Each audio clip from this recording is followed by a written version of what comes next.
예, 박종현 판승 함께하고 계십니다.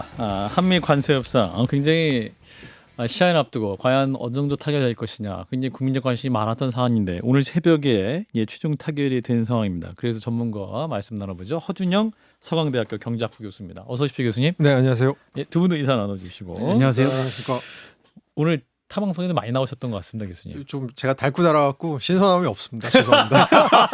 그래도 한판 승부를 위해서만큼은 네. 하나 남겨두셨을 것 같아요. 아, 그럼요. 네, 제가 사실 저는 그건 교수님의 양심을 믿습니다. 제가 참 좋아하는 언론이신데 네. 박재홍 선생님은 정말 제가 예. 좋아하는 아유, 언론이시죠. 감사합니다. 네. 감사합니다. 자, 일단은 관세 협상 바로 얘기 들어가 보면 오늘 협상에 대한 총평 과정 또 어떻게 보셨는지. 저 두 분하고 비슷해요. 아. 그렇게 나쁘지 않았다. 아. 생각보다 잘했다. 그리고 사실 저희가 조금 스스로를 너무 한동안 좀 과소평가한 게 아닌가. 왜냐하면 저희가 일종의 스크럼을 짜고 있었잖아요. 네. 관세 스크럼을 짜고 있었는데 그게 누구냐면 이제 일본이랑 EU랑 저희랑 관세 스크럼을 짜고 있었어요. 네. 근데 이제 친구들이 하나씩 떨어져 나가는 거예요. 15 하면서. 네, 15 얘기하면서 떨어져 나가니까 네. 우리 입장에서는 좀 외롭고 고독하고 거기다가 약간 두려웠던 거죠. 네. 이러다가 우리만 이상한 형량을 받게 되지 않을까 뭐 이런 것들을 고민했었는데 네. 결국 오늘 나온 걸 보니까 생각보다 아. 미국이 조선업에 대해서는 조금 그래도 관심이 많았구나. 그러니까 우리가 가진 무기들을 우리가 너무 과소평가했을 수도 있겠다라는 생각이 들면서 예. 다행이다라는 생각이 들었습니다. 그렇군요.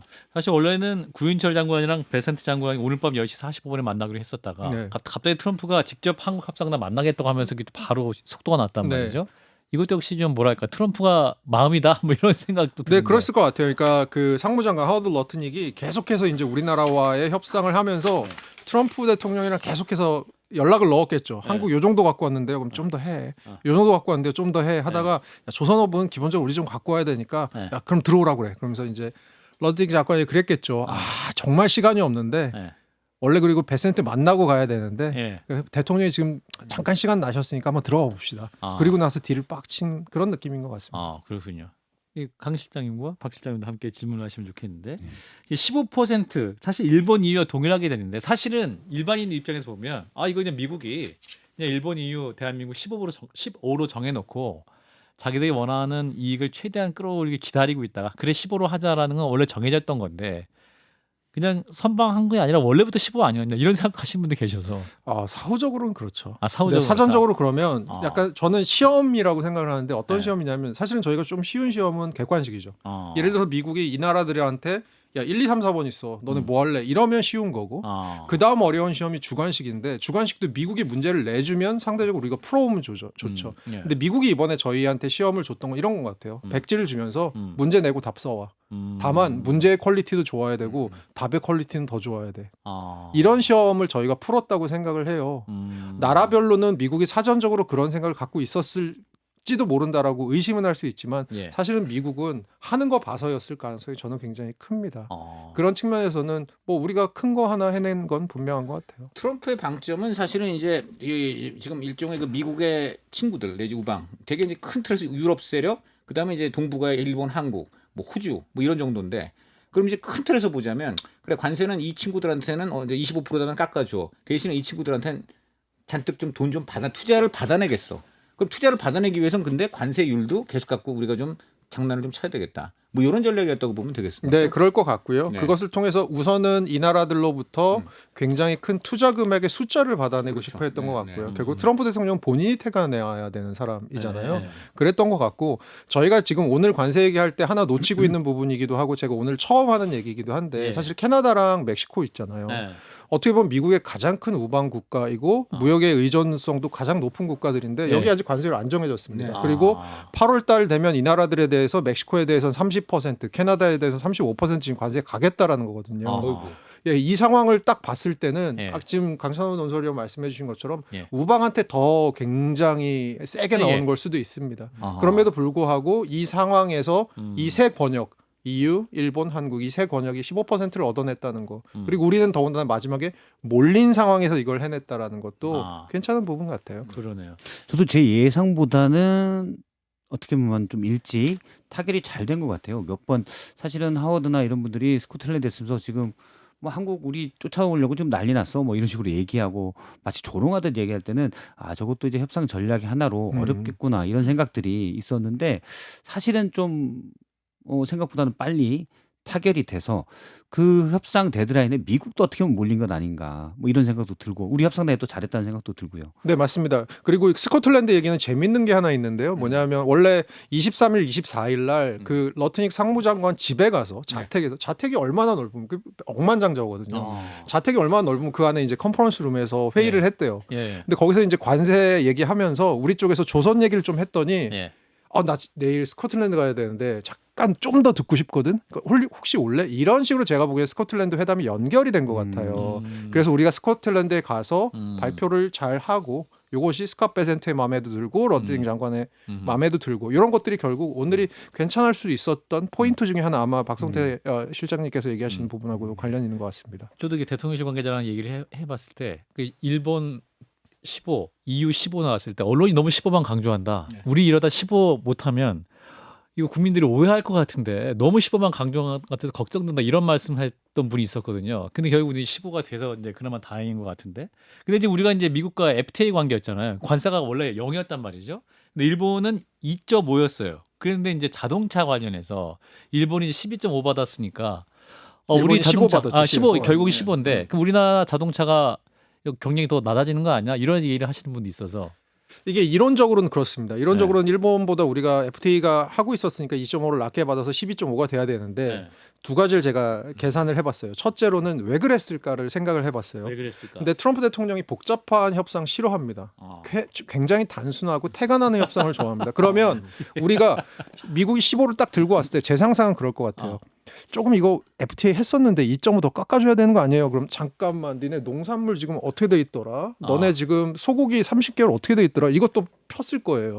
그럼 우리가 만약에 그 2.5를 추가적으로 얻어내려고 하면 또 포기해야 되고 국내적으로 우리가 감내해야 되는 것들이 분명히 있었을 겁니다. 근데 저희는 관세 피해라고 하면 마치 그게 대한민국의 피해처럼 느껴지지만 사실 우리나라 내에서도 관세 피해를 많이 받는 산업이 있고 관세 피해를 많이 받는 지역이 생기게 됩니다. 그렇게 됐을 때는 우리나라 내부에서도 해결해야 될 문제들이 늘어날 가능성이 있어요. 제가 보기엔 그런 것들을 전반적으로 감안하지 않았나라고 생각하고요. 두 번째로 숫자. 그러면 2.5%라는 게 과연 어느 정도의 미국 내에서 자동차 가격 차이를 만드는지를 제가 계산해 봤습니다. 작년에 미국의 신차 평균 가격이 우리나라 돈으로 한 7천만 원 정도 됩니다. 이게 2.5% 관세 차이가 그럼 어느 정도의 만약에 소비자들한테 다 전가가 되면 어느 정도의 차이를 만드냐면 172만 원의 차이를 만듭니다. 172만 원이면 굉장히 어떻게 보면 소비자 입장에서는 세다고 생각할 이걸 수 살까 있는 거예요. 말까 고민하는 그러니까 원래 한국 차를 사러 갔는데 옆에 일본 차가 좀 더 싼 것 같아. 뭐 이런 느낌이 들 수 있는 정도의 금액인데 문제는 뭐냐면 172만 원이 평균 가격이라는 거예요. 평균 관세가 만드는 가격이라는 거예요. 그러면 상대적으로 비싼 차는 브랜드 같은 것들이 더 중요해지면서 럭셔리 가격 차이가 덜 중요해질 가능성이 크고요. 그리고 상대적으로 싼 차들은 가격 경쟁력이 좀 더 중요할 수 있습니다. 근데 그 싼 차들은 아마 평균 172만 원이니까 관세 2.5%가 만드는 게 172만 원도 좀 더 작을 겁니다.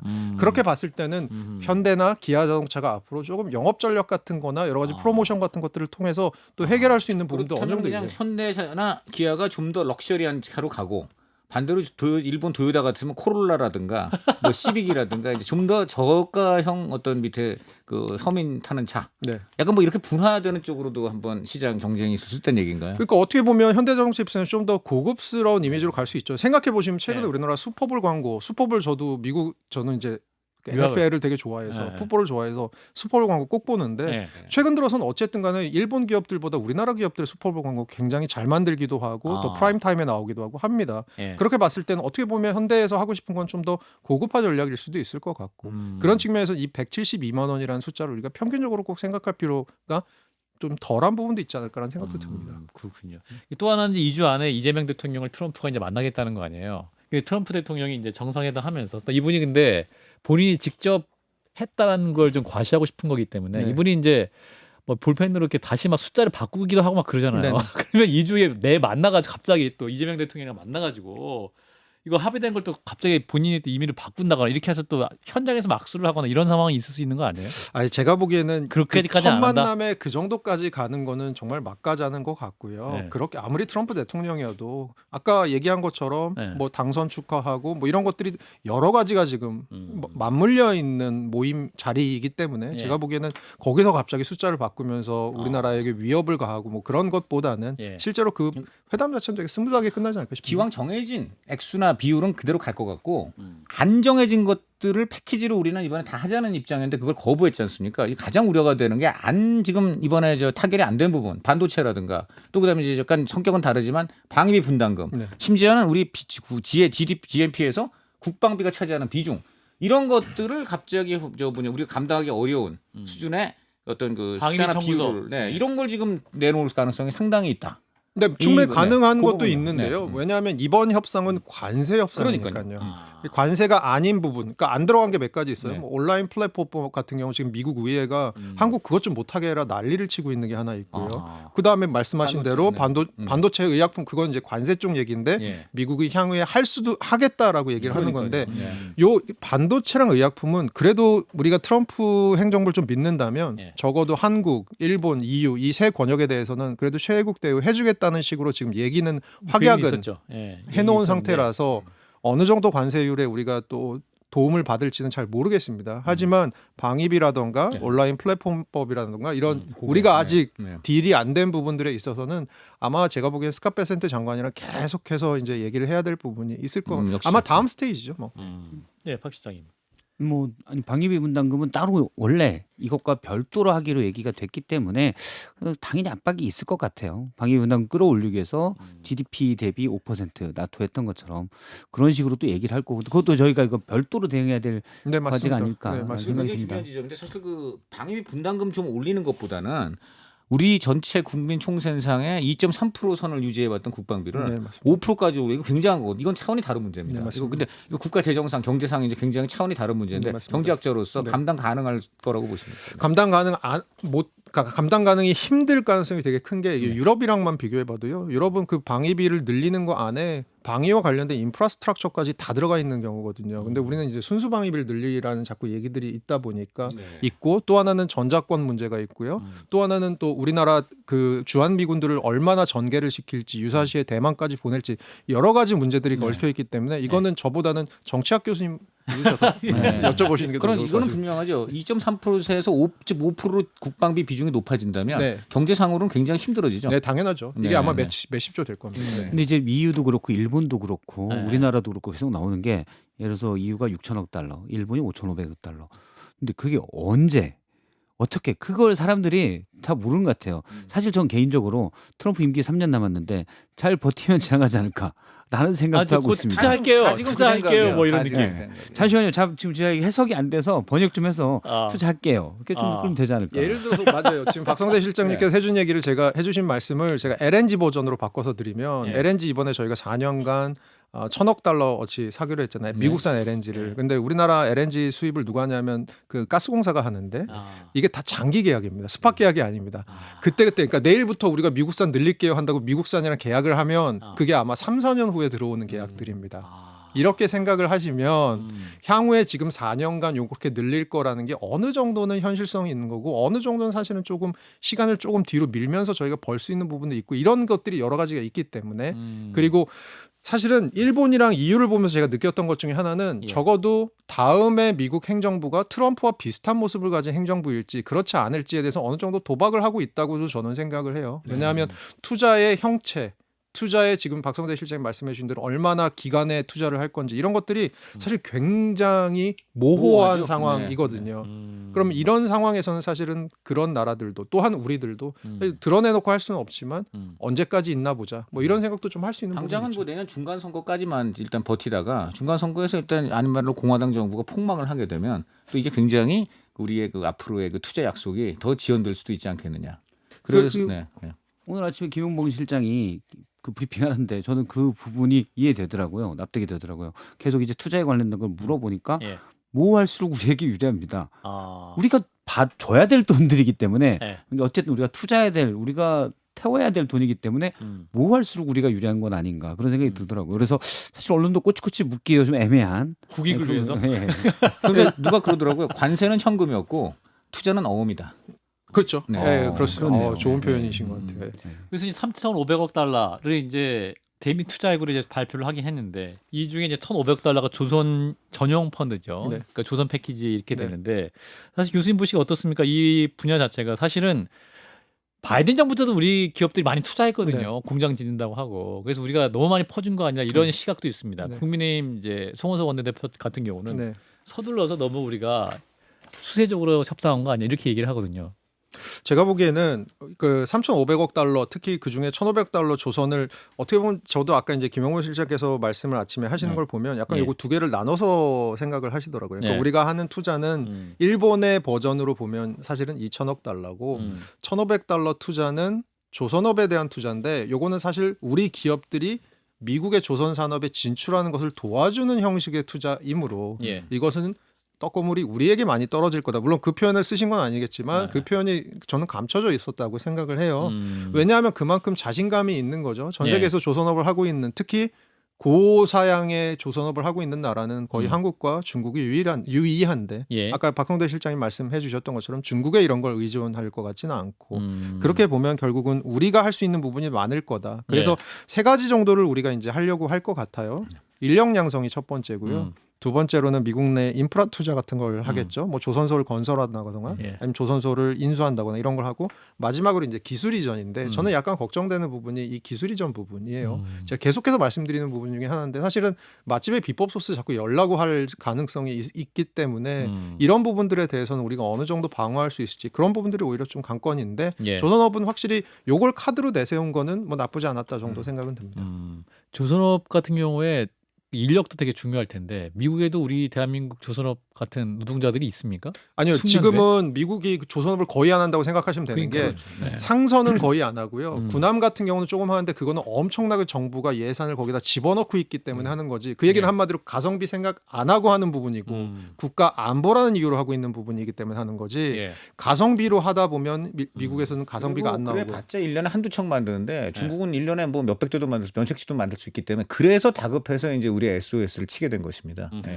사실 보면 미국이 조선업이 일반 시장에 예를 들어 LNG나 뭐 컨테이너선에 진출할 가능성은 상당히 낮을 것 같아요. 왜냐하면 인건비도 많이 들고 미국의 경제 그 1인당 GDP나 이런 거 생각했을 때 사실 지금 우리도 지금 인건비가 올라서 그렇다는 얘기를 하고 있는데 근데 주로 뭐 컨테이너는 유럽 LNG는 중동 국가들이 발주를 하는데 그걸 우리가 미국이 이제 우리가 키워놔서 경쟁 상대가 될 가능성은 전무하고 어떻게 보면 뭐 군함이랄지 이런 군사용 선박 함정 이런 것 그 뭐 다른 배나 이런 것들에 대한 유지 보수 쪽이 많지 않을까 제조 건조나 네, 맞습니다. 그러면 우리로서는 진짜 신시장이 열리는 건 아닌가라는 네. 생각도 듭니다. 넘어야 될 산은 하나 정도 있는데요. 그게 뭐냐면 예. 미국에서 법안이 있는데 그 번스톨레프슨 수저공법이라는 건데 이게 뭐냐면 미국의 군함은 미국 내에서 건조해야 된다는 법이 있고 예. 그리고 이런 것들은 아무래도 보안, 군사 안보와 굉장히 연관이 있는 부분이기 때문에 다른 나라에 아웃소싱을 줄 확률이 좀 적습니다. 근데 최근 들어서 2월에 좀 법안이 발의됐던 건 동맹국에 한해서는 이걸 약간 풀어주자. 그리고 동맹국에 한해서 풀어줄 때 이럴 수도 있을 것 같아요. 전투함 같은 경우는 미국에서 하고 뭐 예를 들어서 그 뒤에 군수함 같은 경우는 상대적으로 좀 보안이 덜 들어가니까 이런 걸도 동맹국에 맡기자. 이런 식으로 미국에서 좀 법안 조정이 된다면 실장님께서 말씀해 주신 대로 우리나라 기업들이 들어갈 부분도 분명히 저는 있다고 봅니다. 그렇군요. 자, 이런 가운데 지금 이제 투자 펀드 수익 90%를 미국이 가져간다라고 미국 상무부가 발표를 했는데 이거에 대해서 우리 실장은 무슨 소리냐 아니다. 서로 아정인수격을 해석하고 있다라고 하는데 진실은 무엇인가? 저는 사실 김영호 정책실장께서 하신 얘기가 맞는 것 같아요. 왜냐하면 이거는 이제 일본에다가 이런 뭐 얘기를 했었고요. 예. 그리고 일본에서는 사실 이걸 어떻게 해석하냐면 5,500억 달러 우리가 투자한다고 했는데 그게 100%다 미국에 대한 투자가 아니고 예.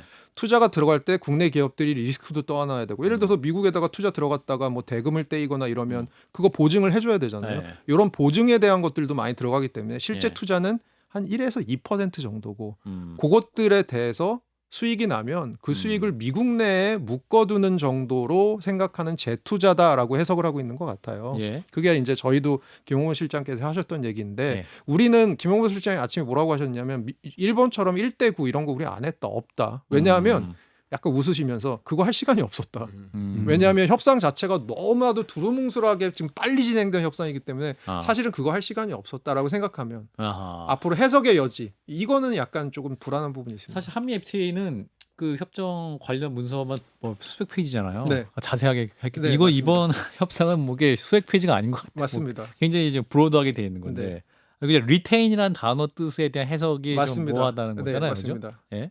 그러니까 예를 들어서 우리나라 기업이 미국에서 투자를 해서 수익이 났어요. 그럼 수익이 난 돈이 이제 미국의 은행으로 들어오겠죠. 미국의 은행이 우리나라 법인으로 들어오겠죠. 그럼 우리나라 법인이 그걸 미국 밖으로 빼올 수 있느냐? 아마 리테인이라는 단어가 있으면 빼올 수는 없을 겁니다. 이렇게 유지를 해야 된다. 예. 근데 예를 들어서 우리나라 기업이 거둔 그 수익이 그럼 미국의 수익이냐? 그럼 미국이 그걸 미국의 수익으로 만드는 방법은 뭐냐? 그걸 미국 내에 또 재투자해서 거기서 일자리를 또 만들고 이렇게 하면서 이 수익이 미국인들에게 흩뿌려지도록 만드는 게 어떻게 보면 미국의 수익으로 만드는 방법이잖아요. 네. 트럼프 대통령이 그걸까지 생각을 하고 미국의 수입이라고 얘기했을까요? 그냥 미국 안에 있고 우리가 받는 거니까 우리의 수입이야라고 그냥 굉장히 수사적으로 얘기했을 가능성이 크다고 생각합니다.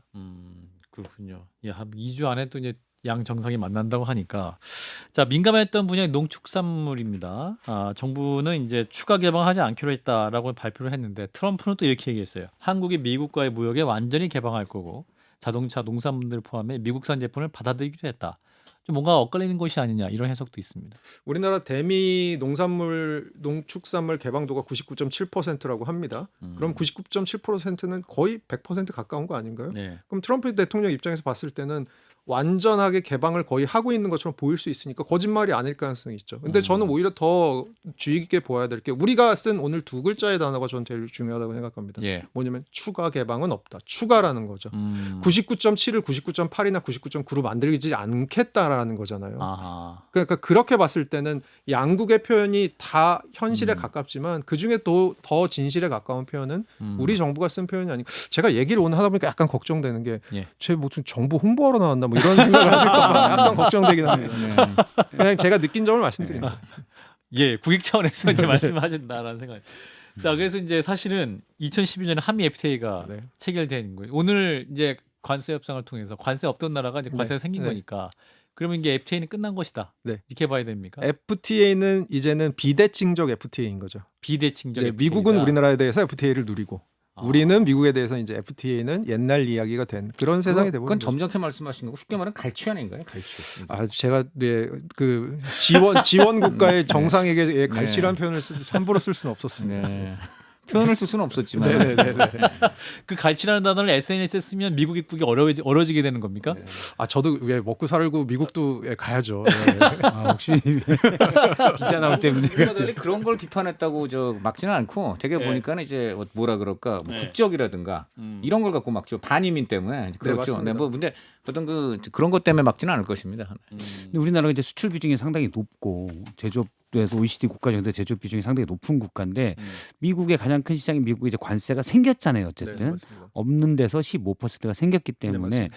전체적으로 제조업에 우리가 이제 트럼프의 무지막지한 공격은 어느 정도 잘 막았다고는 하지만 일단 공격 자체는 있었기 때문에 이게 우리나라 제조업에 미치는 영향 이런 건 어떨까요? EU나 일본이 경쟁 국가가 비슷하긴 하지만 뭐 그래도 다른 나라의 제품 또 미국산 제품들에 대한 경쟁력은 사실은 조금 더 떨어질 수가 있으니까요. 네, 맞습니다. 우리나라가 이제 일본이나 독일 같은 나라에 비해서 제조업 비중이 좀 더 높고요. 그리고 아무래도 수출 비중이 그런 나라들보다 좀 높다 보니까 우리나라에 여러 가지로 영향을 미칠 수 있을 것 같은데 첫째로는 아무래도 이제 성장률 자체가 관세가 없었을 때보다는 아무래도 무역으로 먹고 사는 나라이다 보니까 예. 성장률에 있어서 우리가 열의를 가지게 되는 부분 분명히 있을 것 같고요. 저는 사실 더 걱정하는 부분은요. 네. 일자리입니다. 일자리. 예, 제조업 공동화 같은 것들이 벌어지면 원래 뭐 울산이나 광양에 생겨야 될 일자리가 알라바마나 아칸사에 생기게 되는 이런 일이 네. 벌어지게 되면 아무래도 일자리 문제들이 조금 걱정이 되고요. 특히 최근 들어서 우리나라는 이제 청년층이 실업률도 좀 높은 편이고 일자리가 굉장히 어려운 편이잖아요. 그런 측면에서는 질 좋은 청년들의 일자리의 문제들에 대해서 정부가 좀 앞으로 정책적으로 접근하는 게 필요하다고 생각을 하고요. 그리고 2023년에 IMF에서 나온 굉장히 재미있는 보고서가 있는데요. 최근에 산업정책의 부활이라는 표현을 썼습니다. 예. 그게 뭐냐면 우리는 1970년대 우리 잘 못 살 때 정부가 막 중화공업 하겠다고 하고 이런 게 산업 정책 아니야? 네. 근데 경제가 커졌는데 어떻게 산업 정책을 한다는 거야? 그런데 세상이 지금 막 변하고 있고 트럼프 같은 사람이 나오고 있고 이러다 보니까 각 나라들이 자국의 기업들에 대해서 막 보조금을 주고 이런 산업 정책들을 하고 있다라고 IMF가 보고서에서 쓴 적이 있어요. 예. 사실은 그런 면들을 생각해 봐야 되는 거죠. 제가 아까 말씀드린 것처럼 관세라는 것을 통해서 우리가 조금 더 피해보는 산업이라든가 지역이 생기면 이런 데 대해서는 우리가 그럼에도 불구하고 그 산업이 우리에게 필요하다고 한다면 정부에서는 그런 산업들을 조금 더 케어해 주는 방향의 정책들도 저는 반드시 있어야 될 것으로 보입니다. 예. 말씀하신 대로 3,500억 달러가 뭐 다 투자될지 어쩔지 모르겠지만 어쨌든 이왕이면 우리나라에 투자됐으면 수많은 일자리를 만들었을 그런 게 이제 미국으로 갈 수 있다는 말씀이시죠? 네, 맞습니다. 예, 일단 큰 틀에서 합의가 됐고 이제 어떤 디테일 우리 국익을 또 최대한 보장할 수 있는 그런 방식이나 논의는 더 필요해 보이네요. 일단 오늘 말씀 여기까지 듣겠습니다. 서강대학교 경제학부의 허준영 교수였습니다. 고맙습니다. 감사합니다.